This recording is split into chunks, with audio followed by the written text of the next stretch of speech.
ఐఐటీలో triple ఐటీలో BTech చేయాలనేది మీ డ్రీమా? అయితే ఇది ఇండియాలో ఒకే ఒక యూనివర్సిటీ వల్ల సాధ్యం. అదే జేకే లక్ష్మీపతి యూనివర్సిటీ. ఇప్పుడే సంప్రదించండి.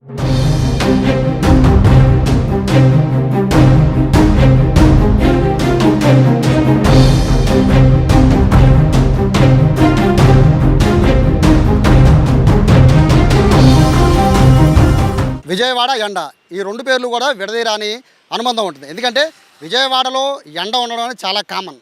ఎండ ఉండడంతో ఉక్కపోత ఉండడం కూడా చాలా కామన్. బేసిక్గా బయటకు వస్తే తీవ్రమైన ఎండ ఉంటుంది, ఇంట్లో ఉంటే ఉక్కపోత ఉంటుంది. కానీ సమ్మర్ వచ్చిందంటే ఉక్కపోతకు తోడు వడగాల్పులు వస్తాయి.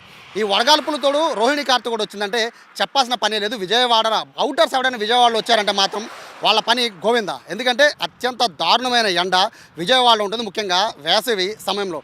ఇవన్నీ ఎందుకు చెప్తున్నానంటే గత 3-4 రోజులుగా విజయవాడలో 46 నుంచి 48 డిగ్రీల ఎండ అనేది ఉష్ణోగ్రత చాలా తీవ్రంగా ఉంటుంది. విజయవాడ ప్రజలను ఇబ్బందికి గురి చేస్తుంది. బట్ రాబోయే వారం రోజులు కూడా ఇదే స్థాయిలో ఉంటుందని వాతావరణ శాఖ అధికారులు చెప్తున్నారు. అలాగే డిజాస్టర్ మేనేజ్మెంట్ సంబంధించిన అధికారులు కూడా అప్రమత్తం చేస్తున్నారు అందరినీ కూడా. సరే, ఈ విజయవాడలో ఎండ ఎలా ఉంది అనేది నేను మీకు చెప్పడం కన్నా ఒకసారి చిన్న ఎగ్జాంపుల్గా మీకు చేసి చూపిస్తాను. నా చేతిలో చీజ్కి సంబంధించిన స్లైస్ ఉంది. బేసిక్గా ఎగ్గుతో మనం ప్రతి ఇయర్ కూడా ఎగ్గుతో ప్రయోగం చేస్తుంటాం ఎండ తీవ్రత ఎలా ఉండనేది. బట్ నేను చీజ్తో చేస్తున్నాను. ఎందుకంటే చీజ్తో చేయడానికి ప్రత్యేకమైన రీజన్ ఏంటంటే ఈ చీజ్ స్లైస్ని కనుక మనం స్టవ్ మీద పెట్టి దీన్ని కనుక 55 డిగ్రీ నుంచి 60 డిగ్రీల వేడి ఆ టైంలో కనుక చీజ్ని కనుక వేడి చేస్తే మెల్ట్ అయిపోతుంది ఈజీగా. అంటే మినిమం 60 డిగ్రీల టెంపరేచర్ ఉంటే చాలు మెల్ట్ అయిపోవడానికి. బట్ విజయవాడ ఎండలు విజయవాడ రోడ్లకి ఇది ఏ విధంగా మెల్ట్ అవుతుందని ఒక ప్రయోగాత్మకంగానే దీన్ని మీకు చూపించే ప్రయత్నం చేస్తాను. దీన్ని ఒకసారి రోడ్డు మీద వేస్తాను. వేశాక దీని పరిస్థితి ఎలా ఉందో ఒక 2 నిమిషాలు వెయిట్ చేసిన తర్వాత చూద్దాం.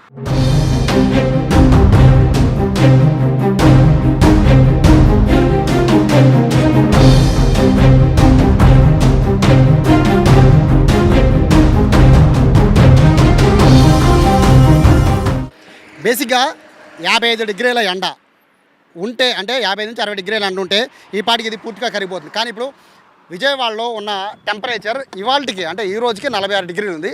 నిన్నైతే 48 డిగ్రీలు ఉంది. రేపటి నుంచి వారం రోజుల పాటు ఇంకా ఎక్కువ ఉండే అవకాశం ఉంది. అయితే ప్రస్తుతం టైం ఎంత అయింది అనేది ఒకసారి చూద్దాం. సో టైం అయితే ఇప్పుడు మధ్యాహ్నం 3 గంటల 18 నిమిషాలు. సో 3 గంటల 20 నిమిషాలకి ఇప్పుడు మనం వేసిన ఏదైతే ఈ స్లైస్ ఉందో చీజ్ స్లైస్ ఇది ఎలా మారిపోతుంది అనేది చూద్దాం. ఎందుకంటే 2 నిమిషాలు చాలు విజయవాడ రోడ్లకి. చెప్పులు తీసి జస్ట్ బయటికి మన ఇంట్లో నుంచి బయటకు వచ్చినా కూడా తోళ్ళు ఊడిపోయే పరిస్థితి ఉంది. అటువంటి తీవ్రమైన ఎండ విజయవాడలో ఉంది. ఇప్పటికే అధికారులంతా కూడా అప్రమత్తం చేస్తున్నారు. మీరు బయటికి వస్తే కనుక క్యాప్ కళ్ళజోడిని పెట్టుకోమంటున్నారు, కర్చీఫ్ని కట్టుకోమని చెప్పి అధికారులు సూచిస్తూ ఉన్నారు. ఎవరిని కూడా అంటే పని ఉంటే తప్ప ఎవరిని కూడా ఉదయం 10 గంటల నుంచి సాయంత్రం 5 గంటల లోపు ఎవరిని కూడా బయటికి రావద్దని చెప్తున్న నేపథ్యంలో ప్రస్తుతానికి అయితే చూడొచ్చు ఒకసారి చీజ్ స్లైస్ ఎలా అయిపోయింది ఒకసారి మనం చూడొచ్చు. పూర్తిగా జస్ట్ వేసి ఒక నిమిషం నుంచి నిమిషంన్నర అవుతుందేమో అంతే. ఇక పూర్తిగా రోడ్డుకి అతుక్కుపోయింది. అంటే వేసిన వెంటనే రోడ్డుకి అతుక్కుపోయిందంటే చూడొచ్చు ఎట్లా ఉందో. జస్ట్ స్లైస్ ఎట్లా ఉంది అంటే చీజ్ స్లైస్ ఎట్లా ఉంది అంటే ఇక చెప్పులు తీసే పరిస్థితి ఏంటి. ఇది విజయవాడలో ఎండ ఈ విధంగా ఉంది. ఇంత దారుణమైన ఎండ విజయవాడలో ఉంది కాబట్టి ఎవరిని కూడా బయటికి రావద్దు అంటున్నారు. రోహిణి కార్తె కూడా వచ్చేసింది కాబట్టి ఎవరిని కూడా ఓన్లీ మీకు వర్క్ ఉంటే తప్ప, అంటే ఏదైనా పని ఉంటే తప్ప ఎవరిని కూడా బయటికి రావద్దు అని చెప్తున్న నేపథ్యంలో విజయవాడ ఎండ తీవ్రతను దృష్టిలో పెట్టుకొని ఎవరూ కూడా చిన్నపిల్లలతో పొరపాటును కూడా బయటికి రావద్దు. బస్సు జర్నీలు అంటే ఏసీ బస్సు జర్నీలు కాకుండా మామూలు బస్సు జర్నీలు చేయడం కూడా దాదాపుగా తగ్గించేసేయండి. ఎందుకంటే ఇక్కడ వడగాల్పులు వస్తున్నాయి. అత్యంత దారుణమైన వడగాల్పులు విజయవాడలో ఉన్నాయి. రాబోయే వారం రోజులు చాలా చాలా క్రిటికల్గా ఉండబోతుందని చెప్పి వాతావరణ శాఖ అధికారులు చెప్తున్నారు.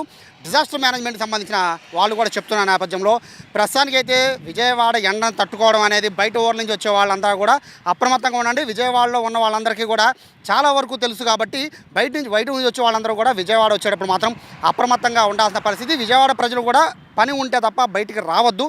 వస్తే మాత్రం కళ్ళజోడు, క్యాప్, కర్చీఫ్ ఖచ్చితంగా ఉండేటట్టు చూసుకోండి. దాంతోపాటు ట్రాఫిక్ని పూర్తిగా అంటే ట్రాఫిక్లో ఇరుక్కోకుండా ఇప్పటికే విజయవాడ పోలీసులు ఎక్కడికక్కడ ఒక టెంట్స్ లాగా పూర్తిగా పైన ట్రాఫిక్ సిగ్నల్స్ దగ్గర ఇప్పటికే పూర్తిగా నింపేశారు, పరదాలతో నింపేశారు. సో మరోవైపు చలివేంద్రాలు పెడుతున్నారు, మజ్జిగలు ఇస్తున్నారు. బట్ ఇవన్నీ రిలీఫ్ ఉండవు. వడదెబ్బ కొట్టిందంటే ఆ పరిస్థితి ఎంత దారుణంగా ఉంటుందంటే మనిషి ప్రాణాలు కూడా తీసేసే అవకాశం ఉంటుంది. కాబట్టి ముఖ్యంగా వృద్ధులు, పిల్లలు అయితే ఈ సమ్మర్లో జూన్ 5 వరకు పొరపాటును కూడా బయటకు వచ్చే ప్రయత్నం అయితే చేయొద్దు. ఎందుకంటే రోహిణి కార్తె ఉన్నంతసేపు విజయవాడలో తిరగడం చాలా ప్రమాదకరం. సో జస్ట్ ఇప్పుడు మనం చీజ్ చూపించాం, అది చీజ్ ఎంత మెల్ట్ అయిపోయిందో, జస్ట్ నిమిషంలోనే పూర్తిగా రోడ్డుకి అతుక్కుపోయిన పరిస్థితి ఉందంటే ఎంత వేడి అనేది విజయవాడలో ఉందో అర్థం చేసుకోవచ్చు. ఫీల్ ఉన్నది మాత్రం 46-47 డిగ్రీలు, బట్ ఫీల్ మాత్రం 50 డిగ్రీల పైనే ఉంది. సో ఇక్కడ నిలబడలేని పరిస్థితి, ఇంత దారుణమైన ఎండ ఉంది. కాబట్టి విజయవాడ ప్రజలు అప్రమత్తంగా ఉండాలని చెప్పి అధికారులు కూడా సూచిస్తున్నారు. కెమెరా పర్సన్ కృష్ణతో సాయి, సుమన్ టీవీ, విజయవాడ నుంచి.